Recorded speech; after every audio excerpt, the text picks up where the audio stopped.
A few moments later.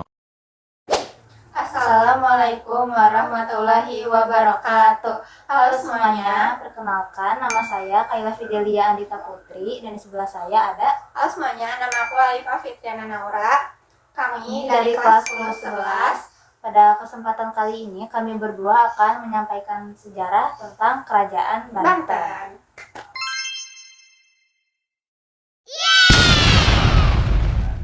Yang pertama ada tahun berdiri dan raja pertama Kerajaan Banten. Kerajaan Banten didirikan oleh Syarif Hidayatullah atau dikenal sebagai Sunan Gunung Jati pada 1525 Masehi. Gak apa-apa ya, nanti dikat aja.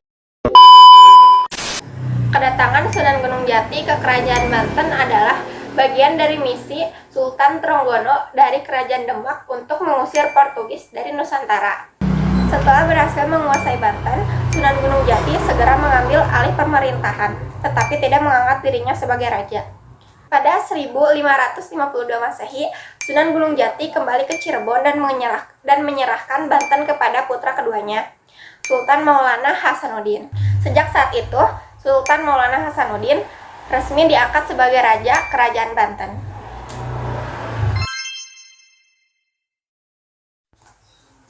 Selanjutnya ada masa kejayaan dan raja yang terkenal dari Kerajaan Banten.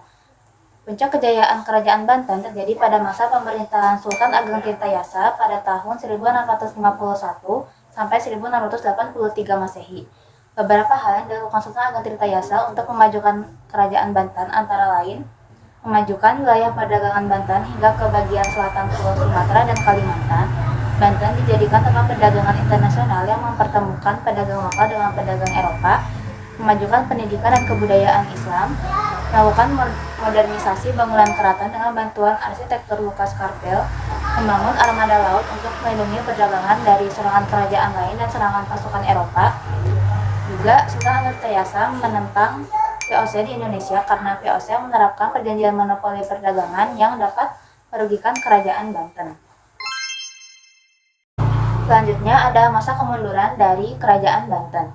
Kegigihan Sultan Ageng Tirtayasa dalam menentang VOC ini mendorong Belanda untuk melakukan adu domba yang ditujukan untuk putranya bernama Sultan Haji yang saat itu sedang terlibat konflik. Siasat VOC pun berhasil sehingga Sultan Haji mau bekerjasama dengan Belanda untuk meruntuhkan kekuasaan ayahnya. Pada 1683, Sultan Ageng Tirtayasa ditangkap dan dipenjara sehingga harus menyerahkan kekuasaannya ke putranya yang bernama Sultan Haji.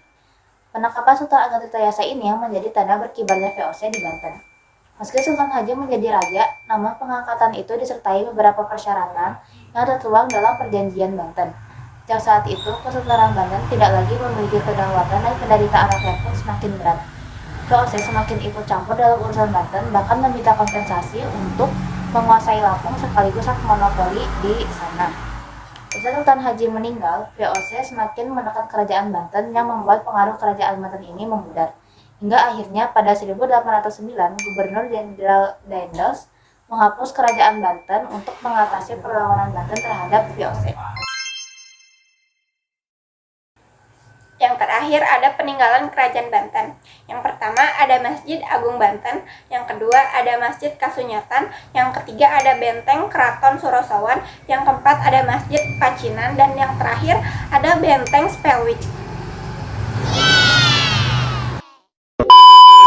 A few moments later. Sekian dari kami, maaf apabila ada kesalahan. Wassalamualaikum warahmatullahi wabarakatuh.